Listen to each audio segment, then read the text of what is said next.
How can I lead from the front at all times? And I think that's done me a service over the years. I don't call in sick. I'm not taking hour and a half lunches. I'm just not doing it. So I think if people see, and they do, right? Yeah. You come in late, people are going to come in late. You're not cold calling, your people aren't going to be cold calling. You're not booking loads. It's just, and that's very simple, but it's really served me well over the years with explosive growth.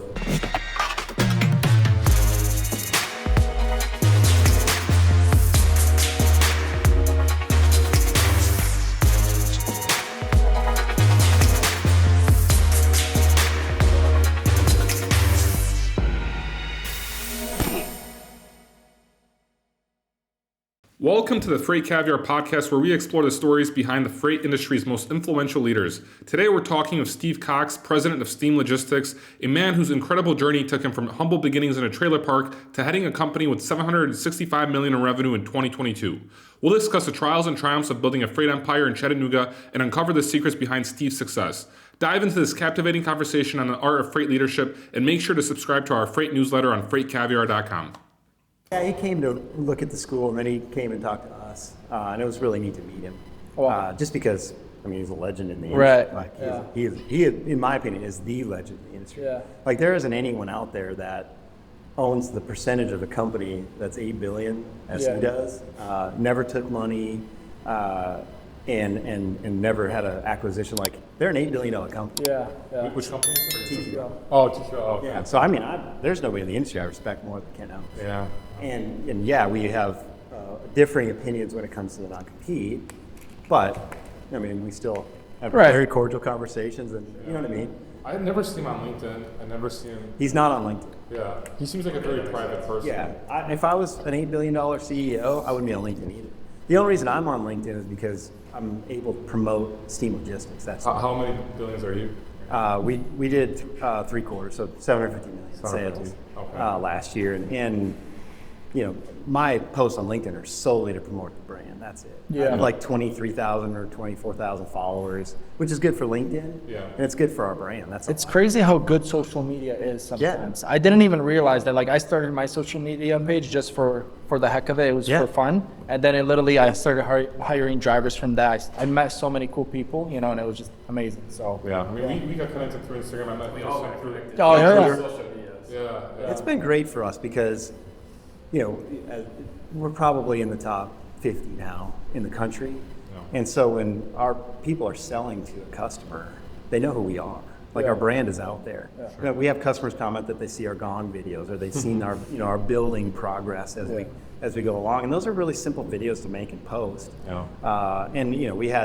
I had one post that got 600,000 views, and it was just about, taking VC money when I said it was our Series City at $0.00 or 0 million. It was our Series C. And it was just a neat, fun poke at, we don't need that. But didn't Dynamo Ventures invest in Steam? Yeah, that was a very early seed. Sure. We did. It was a friendly. And what year was that? That was 2015. 2015, that's when it began. And you were the president and founder then? I was at Access America Transport. Okay. And Steam Logistics was the international division of Access America Transport. Okay. We started Steam in 2012, because we had 500 brokers selling domestic. Yeah. And we're they're asking, customers are saying, hey, can you do international? We're no, not really. So we started Steam in 2012. Then we sold Access America to Coyote in 2013, and then they sold to UPS a year later. But so I jumped over to Steam because I didn't really want to work for Coyote. I had, Access America was about 480 million in sales when we sold it, and my office in Minneapolis accounted for almost half that. Oh, wow. And so they kind of left me alone up there, which I appreciated. And I knew, sell the Coyote, I'll probably get fired with my mouth. I'll say something that they're not going to like, and they're going to can me, because I was always just leave me alone up here. I'll produce, and we did. And so I was like, get me out of here. So about 6 months before we sold, I jumped over to Steam. Okay. And Steam was conceptual at the time. And I thought, this is a great idea. Jump over to Steam. We'll just do the same thing we did at Access. That's not what happened. I was a domestic. I had nothing about international. And so for about 4 years, from like 14 to 18, all we did was fail. We were failing miserably. What are some of those big differences between domestic and international? I mean, it's like the opposite. So, you know, at Access America, we would call a customer, and if you have 4 loads a year, we'll take them. That's easy. I mean, domestic is point to point. Sure. Well, if you have 4 containers a year in international, each customer has very different catered things that you have to do for their freight, where it's coming from, where it's going to. Like, it's super complex. And so, you know, we'll take everybody. Well, that didn't work out very well. You know, and so we had to kind of thin that out, and we ended up bringing on a lot of people that knew international, and so it took about 4 years to start getting that product to where we needed it to be. And we started our Drayage division at the end of 18, and that really took off. And then, you know, it's actually our domestic product is exactly 2 years old, really almost today. What's the revenue split now with the different, the Drayage and international? That's a great question. So last year we did 765 million, and I think it was 325 million was domestic. Okay. And then Drayage is probably like 200, and then international accounting for the rest. Sure. Like the gross profit, like margin, is like, do you see any differences that one's higher, more profitable? It's funny. No, it's pretty incredible that they all settle in at 13% or whatever. Like, okay, sure. Yeah, I mean it's pretty unbelievable. Yeah. How they just kind of gravitate. Yeah, it's kind of a funny thing. Where is there more opportunity right now? It's domestic. Yeah, we know. 2 years ago, 0% of our business was domestic. This month, 60% of it will be domestic. Oh wow. So that's a big jump. And last year, our domestic product in the first quarter is going to grow 40%. And there aren't many companies out there that can say they've grown 40% in the first quarter of this year. It's pretty tough. And so, we did 64 million, I think, the first quarter last year, and we'll do 94 or 5 million first quarter this year. So that product, but it's by far the biggest market. I mean, some people say it's a $500 million market, or $500 billion market. Some people say it's a $1 trillion market. There's plenty of market share to take. Sure. It's just probably going to keep growing. Oh, it's not. Anyways. How'd you do it, Steve? I think everyone wants to know, how were you able to build a company so big, so fast?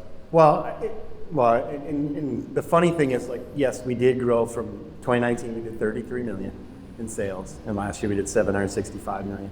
But 2019 was our 6th year in business.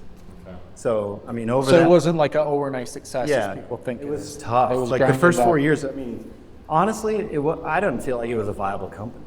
I thought for a while we weren't going to make it. There's just no path to profitability. It kind of sounds like Elon Musk said it was something tough. like that. Remember when he said something with Tesla? There was a couple points where he thought he was going to fail, but then it was really tough. And for 4 years we did, and then we had a 7-year non-compete with Coyote on the domestic side, so we couldn't touch domestic freight for 7 years. I didn't negotiate that. That didn't prevent you from still being in the logistics business, but just we could be. The negotiation was we could be in international. We just couldn't be domestic. Okay. So I wasn't going to sit there and hold on for 7 years and we can start domestic again. We knew we were going to do that, but it was tough. 6 years of really grinding it to get to 33 million. So how fast did you guys grow? For the first year, how many employees were there in Steam? When we started? Yeah, when you guys started. It was like 8. And so I just did the Inc. 5000 submittal, and so 2019, the 33 million, we had 56 employees at the end of 2019. And the end of last year, we had 890. Wow. So I mean, it's just, and so there's so much that goes into that. Yeah. I feel like you're holding on to your backside with both hands, when you're going through that market. But again, a lot of companies grew really quickly the last few years. What are some typical scaling pains that you would go through when you're scaling that fast? I mean, I don't think there's anything that's not painful, right? So I would say number one is just training and hiring and recruiting. And it was really tough the last 2 years to recruit. Obviously, there's a lot more talent in the market now. We've had a lot of people have laid off, a lot of people that are out there. But I mean, constantly hiring, constantly training, that's tough. Yeah, just so a little of a background, we just walked through 4 floors in this building, and it's all filled. It's pretty crazy. It's pretty shocking to me. I've never been to a free brokerage like this, but it's huge. Yeah. Yeah. This place is great, actually. Like, I'm surprised how great they did it. Paul was like, "This place smells really, really good." When we walked in, that was the first thing he said. Yeah, so no, it was cool, and I like the containers in the front too because it makes it feel more like logistic-y, you know, like more logistics and stuff. So it's pretty sweet. Yeah. So you guys were in a different building somewhere here, and then We were in the second floor of the building next to us. Okay. And that's actually being renovated right now. So there's a hole in this building's second floor to go into that. Oh, okay. So once that's renovated, we'll have this entire campus. Wow. It'll be about 80,000 square feet, and we can fit about 1,150 people. So in this campus. the plan is to keep growing. Absolutely, yeah. Yeah. I mean, we have 11 branch offices. That was a big push for us last year to open branch offices because, frankly, the talent pool in Chattanooga, it's a smaller town.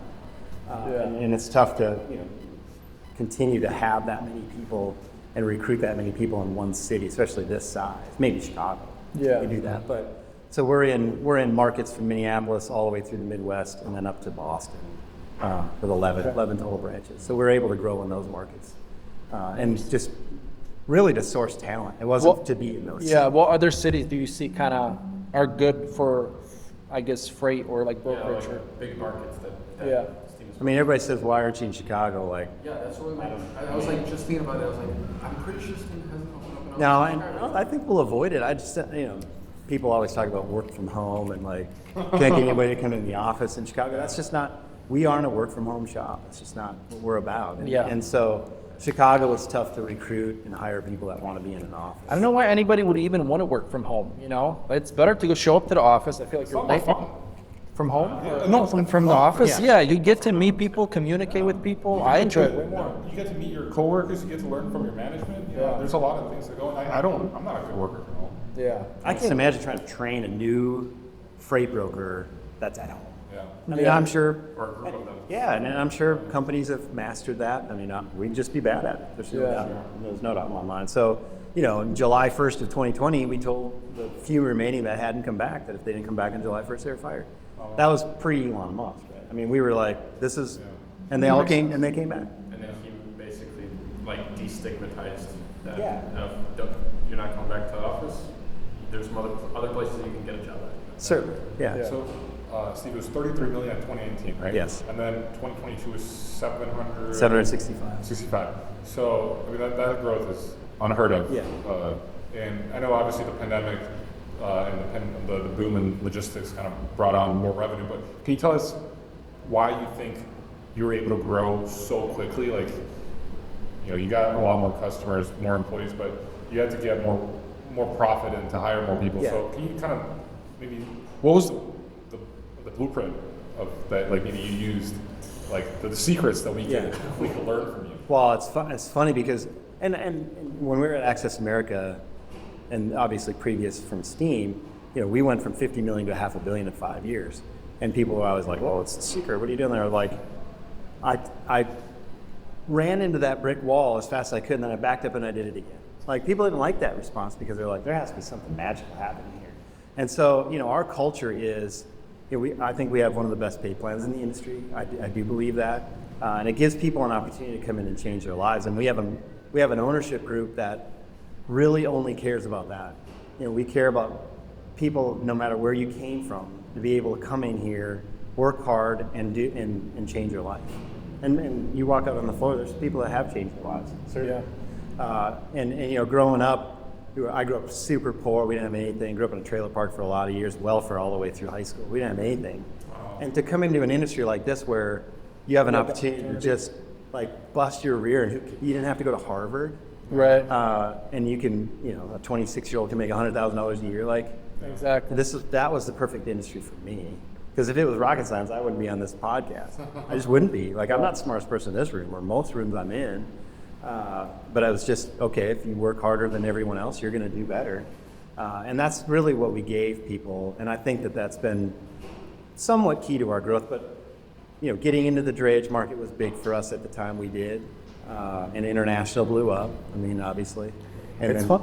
Yeah. domestic. It's kind of crazy that you said the drayage market because I keep hearing it over and over here in Chattanooga. I've actually never heard it before, but I feel like it's getting so popular. Yeah. And there's a lot more brokers going into it. Well, you've heard it in Chattanooga because we were the first ones to do it in Chattanooga. Oh, really? Okay. And then, people you have some attrition, or you maybe let people go, or whatever. They end up at other brokerages in town. So, we kind of knew that there would be this concentrical ring around Steam where all of a sudden, oh, we're doing Drayage now. Oh, we're doing Drayage now. That's why. Yeah. Does that most of that drayage come from like down south in the Texas ports, or like the? I mean, any port and any rail facility in the U.S. Yeah. So we pick up in most ports and rails every day. Well, we're picking up in Salt Lake City today. Oh, wow. So, Drayage is from the rail also. Yeah. They'll deliver and bring it back to the rail, goes back to California, whatever. But yeah, so that's blown up for us. And Drayage isn't so easy, right? So domestic broker across the street starts a Drayage department. Well, they don't have the international experience, and it can be really costly if you screw it up. Yeah. And so we came from a really unique position from being a domestic brokerage at Access America, starting Steam, and then Steam, we ended up getting really good at being an international player and understanding the international side, and then to be able to approach Drayage that way, we ended up really blowing. I mean, that thing went from 0 to 200 million in sales a year in just 2 years. And so I think we come at it from a very unique position. And I think people that start Drayage brokers that are only domestic, they find out. They'll And everybody everybody wants find out. Like Yeah. all of a sudden you've got a container in the port for 30 days, and then you get a $15,000 invoice, and you've got to pay it before you get that container out. Wow. And you're making $100 on that move. I mean, that's just what happens. Yeah. So we were very fortunate to be able to approach with a domestic background, knowing international, and then doing Drayage. So I think it's the most unique approach that has ever been done on the Drayage side. How are you guys dealing with the market right now compared to what it was a year ago? It's a tough market. Tons of people have laid people off. We understand that. We've had attrition here through people leaving because they're not making commission, frankly. Yeah. And just you have to let people go that this business isn't meant for. Yeah. If they didn't know how to sell. The last couple of years, anyone that fogged up a mirror, frankly, Could make- here or anywhere else can freight's falling from the sky and you just book it and you're making money. And so people ask, well, it's a tough market. I'm like, good. I'm happy it is. I've been in it for a lot of years. Yeah. And I'm happy it's tough because it does thin the herd. Yep. It thins the herd to people that know what they're doing and can service the customer base. And so, we did 765 last year. We believe we can do between 765 and 800 this year. Oh, wow. And we think that's a heck of a result in the market because I've talked to other brokerages that are going to be down 20, 30% this year in domestic only. Think about the international people. Like when they were charging 15,000 a container, now they're charging 1,500. Yeah. You're not timesing your volume by 10 to make that up. Yeah. So anyone that had a lot of international in the past, you're going to see those like in Expeditors. That's going to be, you think that'll be like minus 40% this year. Yeah, and to backtrack a little bit, like you were saying, kind of how the market switched. Because I come from a carrier side, and it's been like the same thing. I feel like everybody got into it from our side. Like last year, all these carriers got in, signed up. Everybody thought they could make money. Anybody that got into it, they were making money. Even if they knew zero about trucking or anything, they could buy a truck, sit on the truck, drive, and they would be making money. But now the market got a little bit tough, and I feel like that's where, people are falling off. And it's sad in a way, but then it's like you said, it's kind of leaving out the right people that are there for the long term. So. And a year like this, if we did the same, or just, if we grew 10%, it would be unbelievably good results. But it's also a year to start really looking at what's going on within your company and making sure that you've refined your processes, you've found efficiencies, you've kind of, we're developing our own TMS. There's just a lot of things that we're doing this year that we're just preparing ourselves. We're like building a launching pad. Wow. And so, if we did 765 again, maybe 800 this year, you build a launching pad to get ready. And if you can go from $1 billion to $2 billion in a year, that's what we're getting ready for this year. And obviously, we have to increase volume a ton. A good example is like we did 75 million in sales last March, which is crazy. Wow. Crazy. I think we did that on like 19,000 loads as a business. This year in March, we'll do 55 or 56 million in sales on 34,000 loads. So you think about the volume that you have to pick up. Yeah. Where all this rate deflation is, and we have a big international department. There's a lot of rate deflation there. Yeah. So we've done what we needed to do to hopefully hit 765 this year, and But you just have to gain a ton of volume. You've got to go out and take market share in a market that's not growing. Yeah, I've seen videos lately of ports, like drivers recording, and the ports are just empty. Yeah. You know, there's nothing coming in. Everywhere else in the country is full. Yeah. Everybody has inventory. It has to be flushed out. Yeah, it's going to take some time. Yeah. When do you see the market rebound? I mean, I've heard things in fourth quarter or even next year. It's going to take some time. There's going to be no more free money floating from the skies, right? The trillions of dollars they printed and just dropped it out of 747s, and everybody's ordering, goods from China, and the ports have 100 container ships sitting out there waiting to get unloaded. That's why. Sure. That's a lot of free money. Yeah. And so that free money's gone. The people you don't think they're going to print less. more money this year? No? Well, they just printed a few weeks ago. It's unbelievable. So Steve, from the carrier perspective, since Bob owns a carrier company, can you offer some maybe advice, or what would you do if you had 15 trucks right now to survive the market and then to be able to take advantage of the market when it rebounds? I would fail. Fail? 15 trucks. Because I would not. I mean, we don't manage assets. Yeah. That's a fact. I wouldn't even be able to offer an ounce of advice. I mean, somebody that owns assets like we would be terrible at that. Yeah. We would mismanage that. It's definitely a tough business. And I think you get asset players with brokerages. I think they have trouble growing those brokerages because the assets always have their hands in the brokerage, right? Freight the market loosens up, and the asset side says, I need all this freight. And then the brokerage side has no way to build relationships with carriers for year-round relationships. So you see these asset-based carriers with brokerages just not being able to grow. But lately, what we've been hearing, is a lot of shippers want an asset-based carrier. Do you guys see that from your side? Yeah, you always see that in markets like this. Yeah. And no different with Drayage. Yeah. The market loosens up and people are trying to use asset-based. Yeah.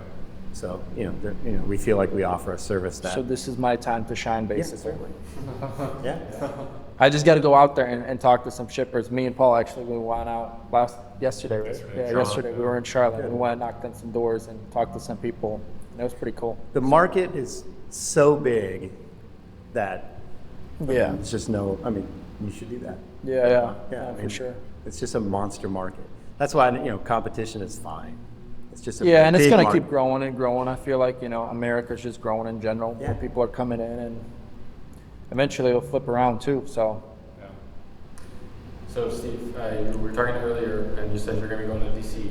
Yes. In the coming weeks. So tell us a little bit more about that. What's this whole? It's on the non-compete front. So I'm going to be talking to a couple panels on Capitol Hill about ending non-competes. And the thing with that is, in the end, non-competes to us, we don't have one, and a lot of brokerages don't, and a lot of brokerages do, right? And the reason why, and it doesn't do us any good to oppose non-competes, right? We don't honor them now. So if you have a non-compete from another brokerage, you come here, we violate them. You don't really violate them as like you don't care about them? I don't care about non-competes. Yeah. If you have one, you can work here. Huh. No one's ever sued us. And I go on LinkedIn and I say, we're violating over 100 non-competes right now. It might be more than that. No one's ever sued us. Wow. The reason for that is nobody wants to be seen. Not even, can I say the name? TQL? No one's ever sued. No one's ever sued us on a non-compete. Nobody. Oh.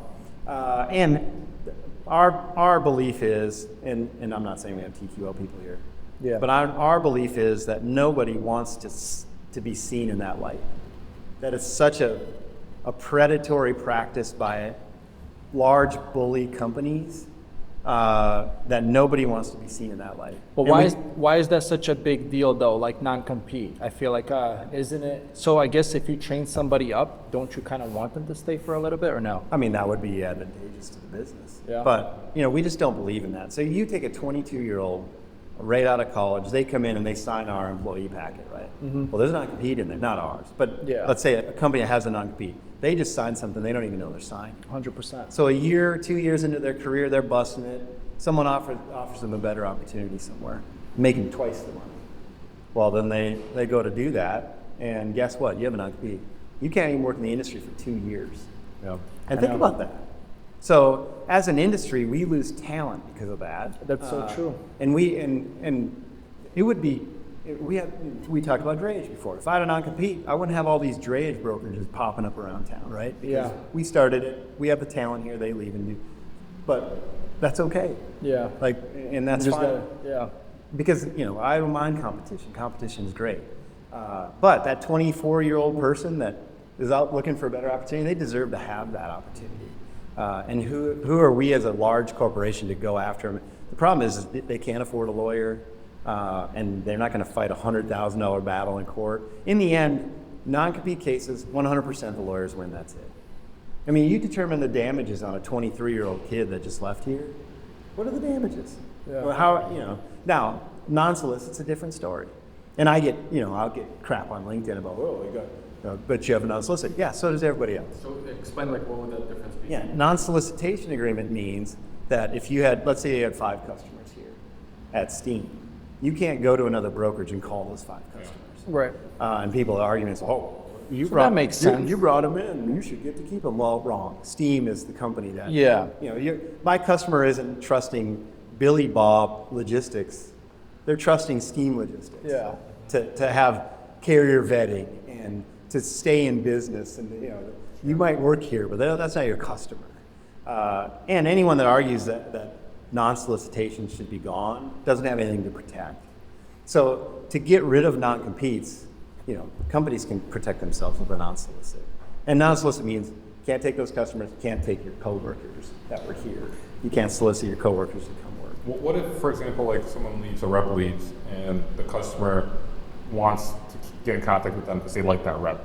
Yeah. When the customer contacts the rep, does that count as solicitation? Yes. Okay, even though they... And I'm not a lawyer. I know, I'm just saying from the point of view, so even if that rep doesn't contact them, the customer goes to them directly, that's still technically solicitation? I would think so. I'm not a lawyer. Okay, sure. But, companies should be able to protect themselves with a non-solicit or non-disclosure, whatever. But the non-compete, I just think it's super harmful. And again, there's people that have had their lives ruined. They've taken another job, left the company, and then they go and the company hits the other company with a lawsuit, and then they fire the guy or the person. We've talked to someone. It's tough. And to backtrack, it's kind of so interesting that you said we lose talent in this industry, and it's so true because I went to a restaurant in Charlotte, and I met 2 people that worked for actually TQL. And they couldn't go back into logistics for 2 more years, so they just went to work at a restaurant, It really sucks because you spend 2 years building up this career. Right. And then you understand it, and now you got to get out. And you cannot go anywhere else. That definitely sucks. Yeah, if you're talented, you go to another industry, most likely you're going to do well in that industry and you're never coming back. Yeah. Then the non-solicit or non-compete doesn't matter because I'm already in this industry, I'm doing well. Why come back to logistics? So the talent, you don't need that. And if you think about it, that's wage suppression, right? If you could have went to another company and made double, right? All you're doing is suppressing these people's wages, which stinks also for them. Yeah. So you're planning to go to DC and kind of push this forward? Yeah, the thing that they lack are business people that are saying they're against non-competes. Again, it doesn't benefit me to be against non-competes, not Steam or myself. Let's say, for example, non-competes are non-existent and they're illegal. Yeah. Doesn't that also the market for employees opens up? Employees are able to leave, and let's say even, for example, from TQL, someone leaves, they could go find another job. So I heard that the salaries of employees would rise with that. And can you tell us more about what other pros would come out for employees if we ended non-competes? Well, they talk about the wage suppression. That's the big thing. But just the ability to move around. It's America. You live in America. Right. That's what I was thinking too. You can move to a different city, join a different company. Yeah. You're so restricted, and you're sitting in that seat out there, and that's the only seat. If you have a terrible culture, and I'm not saying anyone else does, and it's not the same opportunity, or you have a boss that's terrible, and you're stressed out, you can't go anywhere else. You have no options. And so we just don't think that's right. Number one, and two, obviously, just as an industry, why do we want to lose this talent? And that's not just logistics. There are people that serve sandwiches at Jimmy John's that have a non-compete. They can't go work at Subway. And you think about that. Like, I was just thinking, imagine it's not just logistics. imagine having a non-compete for drivers. If a driver quits a trucking company, he can't go work for Probably are some companies who I don't know. That would be crazy, though. You know. But in California, for example, they don't. I know that it is illegal they're in banned. California to have non-competes, and that's why everybody, at least in tech, they just constantly keep they work at one company for a year and a half, 2 years, vest their equity, and then go to the next one. They move freely. The only thing that I thought about is how beyond logistics, where maybe there's not too many logistics companies build in-house, let's say IP of any kind, right? But in California, where they do build tech IP, how moving from one company or another, how that kind of impacts. Does that end up resulting that all companies end up having really the same IP at the end of the day, since all these people are moving around? But I mean, it seems like it's worked really well because California has a lot of successful tech companies. The lawsuits start becoming non-solicitation lawsuits, which they're valid. If you want to leave, if you're talented, you don't need to call the 5 customers you were doing business with at the last company you were at. So, but we've talked about this before. I'm not sure if you want to touch on it, Steve, but so you talked to Ken from T2L, and have you talked about specifically non-competes with them? Never. No? Okay. So when you talk to him, it's more, what do you Yeah, we know, he knows that we're an advocate for it, and that's something that they have at their company, and that's fine. Yeah. I just respect him as a giant in the industry, what he's built from nothing. Sure. And so anytime I'm like a nerd on the phone with him, because it's just a privilege to talk to him. Well, what have you learned from Ken? A few things. One was I talked to him about putting new branches in place, and we've always hired from the outside, right? So, and the funny thing, we talk about LinkedIn. All of our branch managers that 8 or 9 of the 11 branches that we have came from LinkedIn inbound. So somebody on LinkedIn will message me and go, "Hey, what about starting an office in Des Moines, Iowa?" And I'm like, "Des Moines, Iowa? Really?" And then we talk to them, and they're talented people, and we're like, "It doesn't matter where we're at. Des Moines is a big enough market. It's bigger than Chattanooga. Why not?" So we've hired that way on all our branch managers, and Ken was like, "That's something I'd never do," because they're big enough, and they transfer internally talented people to open up a new market, and I thought that was very insightful because we don't have the scale to do that, but someone from this office opening up an office in Charlotte, they know the culture, they know the expectations, they know the Steam way. That's a lot easier than hiring someone from the outside who might be at a different company. So that was really cool. And really the reason that we started really pushing branch offices in other cities was something that he told me. He's like, "I'm in Cincinnati, I've got 4,000 people in Cincinnati, and I'm having a hard time. Cincinnati's in the top 20 markets in the country, and we're gonna have a heck of a time in Chattanooga. It's number 101. Yeah. So we need to start finding other areas to find talent in the country. So we really started to push to have other branches in other cities. So really cool of him. I sat in the room with him, and he doesn't purport to be the smartest guy in the room. He listens. He's actually listening to you. Hey, he's a billionaire. It's a cool thing to be around somebody that built something from scratch like that, from 2 people in a room to where he's at today, and he's still very involved in business. I'm just a big nerd around, and people give him all kinds of crap on LinkedIn and all that. He's not on LinkedIn, but they hammer on TQL. He's living a happy life. They're very successful, right? And we have what do the you same think thing about that, though? Because obviously they have there's a lot of people that hate them. From our side, from carrier side. TQL, I shouldn't say. We're saying they're a business, So it's what do you? I guess, is it because they're so big and they control so much that people kind of don't like them, or is it because, they just doing stuff what's your wrong? experience about with TQL? Because I know it depends on the rep, right? Because you've had good experiences with there's good reps, but from what I keep hearing, right, on our social media, is they're super annoying. They're kind of cutting the rates. They keep calling the drivers, blowing up the drivers all the time. We had issues with that where they're just calling the drivers nonstop, and then the driver is trying to drive safe, and they have this whole negative publicity, I guess, towards them. They're still growing, so props to them. Are you kind of worried when you guys get bigger like that could have an effect on on you guys? I mean, the bigger we get, and we've seen it on LinkedIn, social media. More people's eyes are on you. More people's opinions are expressed.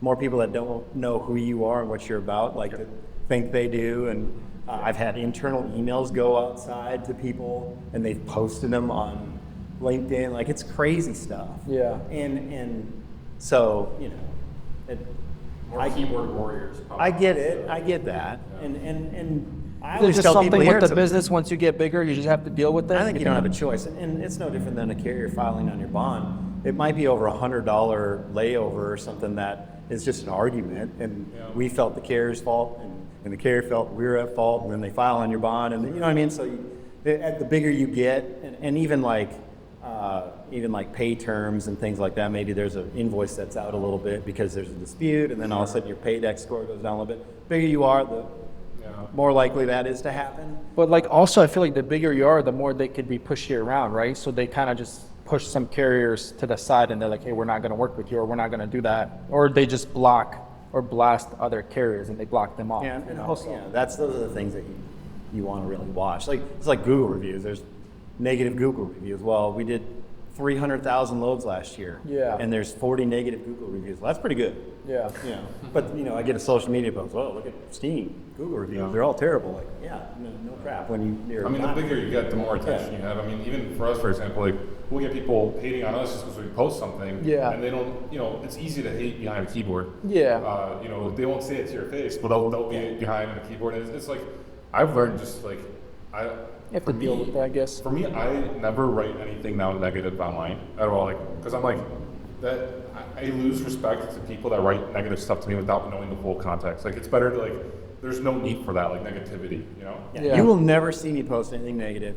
You will never see me respond to anyone that's said anything on there, which sometimes you're like, well, they're not responding, so maybe that is true. Well, we're just not gonna do that. Our LinkedIn posts are to promote our business, to promote our culture and our people and our brand. That's it. I'm not going back and forth with somebody about an obstacle. What would a carrier have to do to freight guard a carrier in Steam? Oh, from Steam?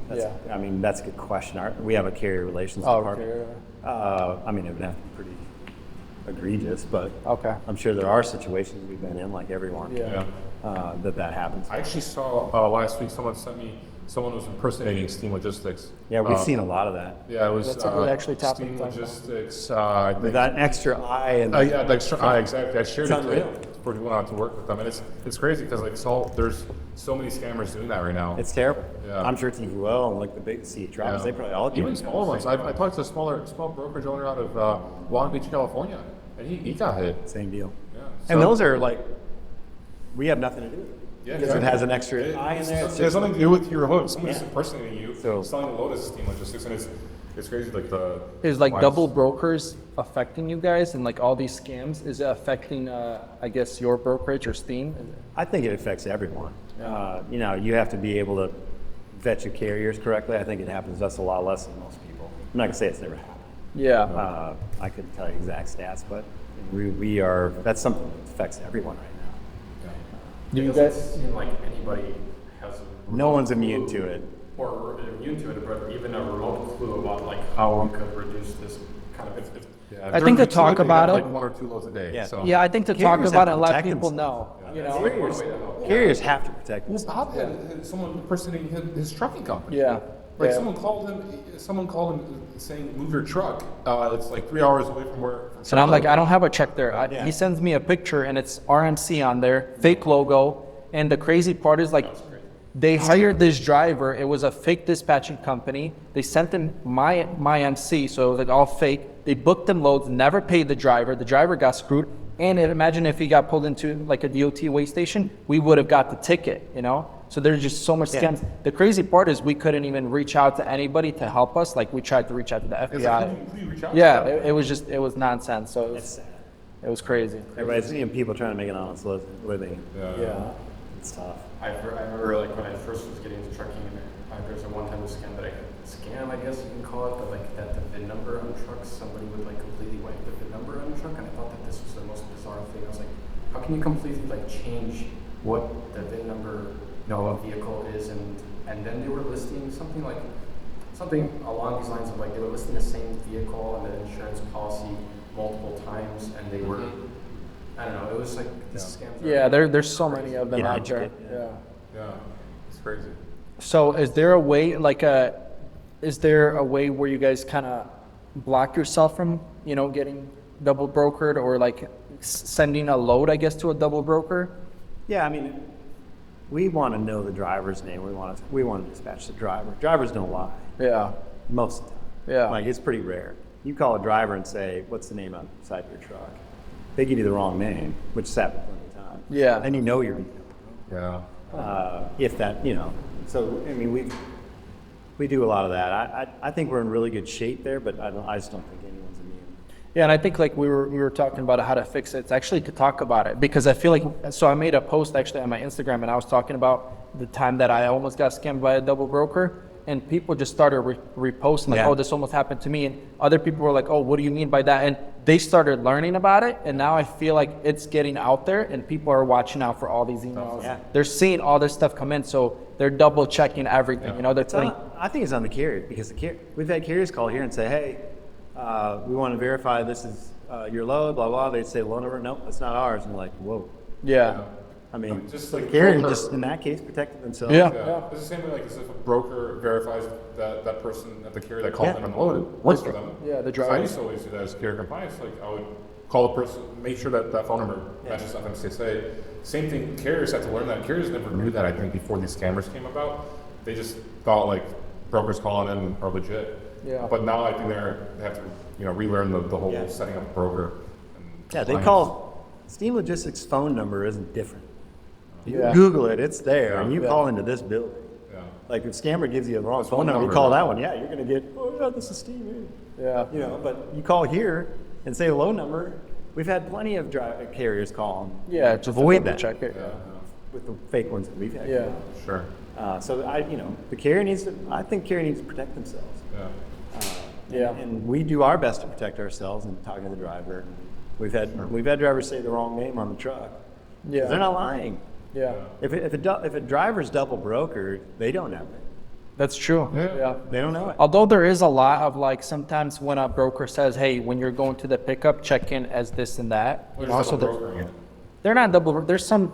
It depends. they're It really cross-docking. depends. Yeah, they're cross-docking or there's so There's much so many different things scams. that happens in this industry that it's sometimes you don't even like know, and sometimes you have, like for us, right? Like sometimes we have to, like if we can't make the pickup, we don't want to screw the broker over. So I'll go, like if my truck broke down or something, I'll go rent the truck, or I'll borrow my friend's truck to go pick up the load. It'll still be our trailer. It'll still be our driver driving it, but obviously it's not like, yeah. So there's a lot of things that can.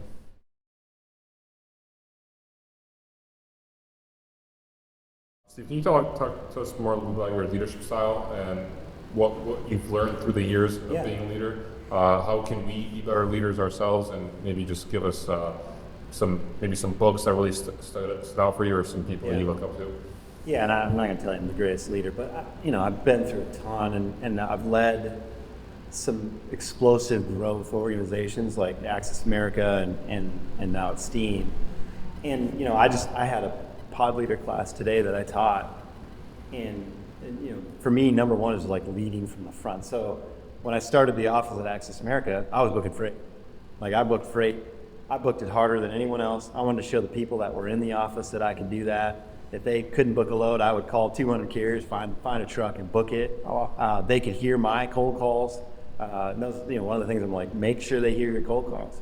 You want them to respect you as a leader, you're out in front. You're leading from the front. You're not barking out orders from the back. Yeah. I did that for a long time, probably longer than I should have. But it was, and even today, like nobody will ever see me walking slow in here. Most of the time I'm running. I will run through, because usually I'm, trying to get to the next meeting or whatever. Yeah. But to establish a culture of hustle, you don't need the president of the company hanging out and never see them hustling. And to me, it's always just leading. How can I lead from the front at all times? And I think that's done me a service over the years. I don't call in sick. I'm not taking hour and a half lunches. I'm just not doing it. So I think if people see, and they do, right? Yeah. You come in late, people are going to come in late. You're not cold calling, your people aren't going to be cold calling. You're not booking loads. It's just, and that's very simple, but it's really served me well over the years with explosive growth organizations.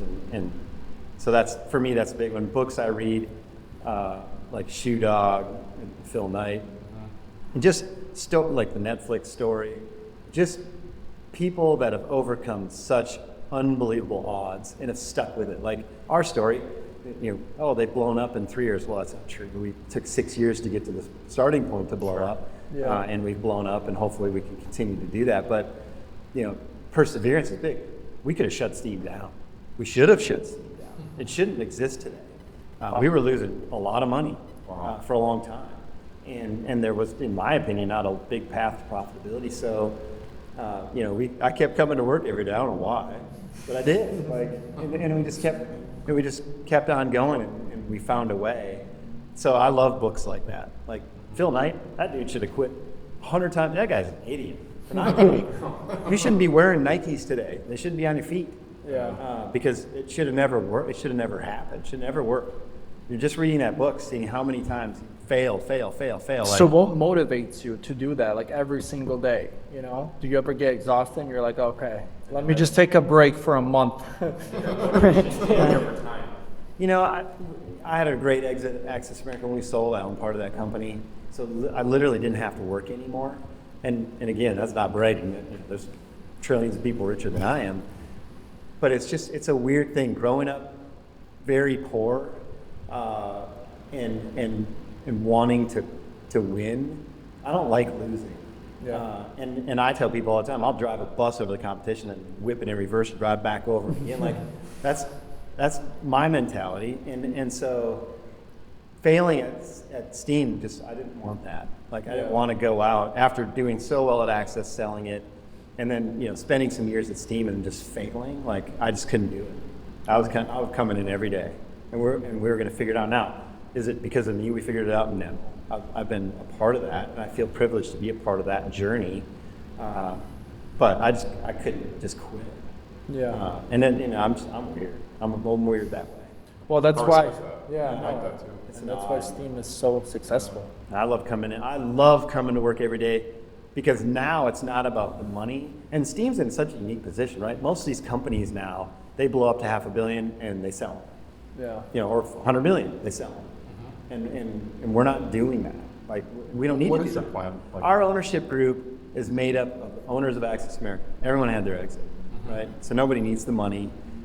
So I think we're in a really unique position to grow this thing really big, not needing outside capital, not doing acquisitions, and not worried about selling them. We don't need to do that. And so having domestic drayage and international under one roof, extremely rare. CH has it, but they're not out there selling drayage as a standalone. Like, I can put a drayage rep, an international rep, and a domestic rep in a room and call a customer. Customers don't hear that very often. It's pretty rare in the industry. So we've got such a unique product to sell and a very unique ownership group that's not worrying about just, so many companies sold so early. What was their potential? Even Access America sold at $500 million. I think that could be a multi-billion-dollar company easily now. And that sold too early. And so you never know the potential of these companies, what they could have been. They sell to a competitor or whatever, and that culture kind of, not that it's bad, but it's just different. What do you think of U.S. Express being sold now or selling now? It probably was really good for them. Because if a company has those results in the two best years in the industry's history, probably the two best years the industry will ever have, then it's probably time for a change and time for that. Because U.S. Express is valuable to Chattanooga. So we cheer for, as much as people think we don't, I'm cheering for every company in Chattanooga. Because, and listen, I call them all the B Squad, fine. Like we have brokerages in town, I call them the junior varsity, I call them B Squad, my emails get leaked out, it pisses them off, that's fine.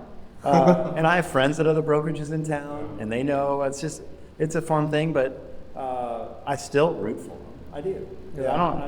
They employ people in Chattanooga, so we want to see a company like U.S. Express do well here. Definitely. So we are happy that, they've been bought, and hopefully they'll have better results and continue to grow in this city. We love Chattanooga. Yeah. And it's a great city. To me, it's a healthy, it's fun, healthy competition. Competition is fun. I do. I value competition. What would we have without that? Yeah. People become entrepreneurs and they start up their own businesses, and we have a ton of that here in town. Well, then you got that contrarian view from Peter too, which is like try to look for a market where you can have a monopoly, right? Well, I don't know. Like Facebook basically was that, but Yeah, well, this is more not competing. Yeah, I think this is different. This is service business. Yeah. Well, yeah. And, like, I guess it's different for tech, different for like service. Sure. Like in tech, it makes a lot of sense to have that monopoly because you can't really compete against Facebook. Sure, it's TikTok would is be doing fun if you were a monopoly. I don't know if it would be fun. I love competing. I love promoting competition with our people internally, branch to branch, company to company. Some company out there is getting a little bigger than we are. I don't like it. I'm like, okay, why aren't we growing this fast? Like, I love competition, and the industry's so big. If you're worried about competition in this industry, you might as well not be in it. Yeah. It's a monster. Yeah. Robinson does $22 billion. We did $765 million last year. Robinson, and you start going down the line, it's unbelievable how much market share there is out there to take. And then there's tens of thousands of little brokers out there. Yeah. It's a very fragmented market. I love competition. I think it's great. Have you guys ever thought about buying your own assets? Never. No. We would not know. Not how to even manage trailers, like No. drop trailers? No. it. No chance. We would know how to manage it. It's becoming a big thing. It's a very different thing. Yeah, it is, but I feel like it's becoming a very big thing in this industry. All these I don't know if you would call them .com or whatever, but Yeah. all these brokerages convoy. that are starting, just online, they're buying a lot of the trailers and doing. I bought like 1,000 trailers. Yeah. I think. That's their model. It's a bit different, but it seems like to suit them, and they have someone to manage it. If somebody knows what they're doing, great. Yeah. We'd have to hire someone. Yeah, And we don't have that expertise. So, and it's no different than intermodal. We've started an intermodal division. We've hired that expertise in. I think we've become an IMC for a couple of rails. Have you guys ever thought about acquiring have you guys acquired any other brokerages? We never have, and I don't think that, again, I think that there are talents. I think that we are good at something, what we're doing, and I don't think I want to get anything that I don't know I'm good at. Yeah. And acquiring a company means you have to come in, and they have a certain culture, and how do you tiptoe around all that? You know what I mean? And what are you really buying in that case? So I don't think that we would be doing that. Oh. So. In the beginning, were you doing as many products and services as you are now? No, it was just internet. When we started Steam, we were doing international, mostly Transpac, Trans-Pacific, container, and then we just kind of morphed into all the other things that we've done. It's neat to have a unique product, because when you're selling on the phone and all you do is domestic, it's even harder to sell just that. You guys have been in this stuff. And we've walked into a ton of doors because we do international, we do drayage. They had businesses that had no interest in doing domestic with us, but because we have the other services, we got in there. And now, in a lot of cases, we're doing more domestic than we are the other services. Now that you guys are doing domestic, there's a company out of Charlotte. If you guys ever need trucks, I got 15 of them. He should be. I know. I'll connect with some. Yeah, I know Ryan. Yeah, Ryan has been really good. He'll get you set. Yeah, he was super nice to me. Through Instagram, we connected actually. Yeah. So and Yeah, Tyler he was looking too. forward to seeing you. Yeah. Not that I was. Cool. This was good. Is there anything you want to talk about, or? We talked about non-competes. I think it's something that should be aired. Important. I think it's really important because the Democratic side, they're into it. They're into free movement of employees and the workers. The Republican side, more business oriented, and so they needed some people from the business community to say, and we started this in noncompetes.com well before the FTC tried to ban non-competes, and it's probably been a couple years now that we've been advocates for it, and so it was well established, and so they've been it's cool for them to include us in that. So this is not strictly for an effort for logistics companies, right? It's to ban non-competes nationwide in every industry. Because I will say that up until this point, it seemed like a non-compete for logistics companies. But yeah, I mean, any company non-logistics wants to get on there and put their, Steve, so what do you do for fun besides logistics? What's your hobbies? I have 3 kids. I have a son at the University of Tennessee, so I've kind of glommed on to being a Vol fan. So I've done football. I ran onto the field after they beat Bama. Did a snow angel in the end zone. That was on the news. Somehow I get on the. Look that up. That's funny. And then I have 2 daughters, and my youngest is in volleyball. So just a lot around the kids, and I love to travel. Try to travel as much as possible. Travel outside the country? Yeah, we're going to Ireland in May, June. But every morning I'll still get up and do the morning report. That's easy. I still can communicate with staff doing that, and take a couple of meetings. It's just part of my life. Somebody texts me at 10 o'clock at night on a Sunday, I'm texting. Oh wow, it's integrated into my life. I'm not one of those work-life balance. Good bullshit. thing I have your cell phone number now. Anytime I need something in logistics, I'll be like, I need some bowl. It's not invasive to me. It's just part of my life. Yeah, it's just quick text. We got 19, EVPs that report to me, and they'll hit me up on the weekends and nights. Whatever, I'm in. That's crazy that you still have time for that. That you can time manage all that. It's just really. We walked through 4 floors of people, and it just for me is just mind blowing because we have a couple people, and it's I'm just starting it, kind of growing our business, but it's so tough to hire and manage people and all this, and it's like a 24-hour job, and I'm shocked. So congrats to that. That's amazing, honestly.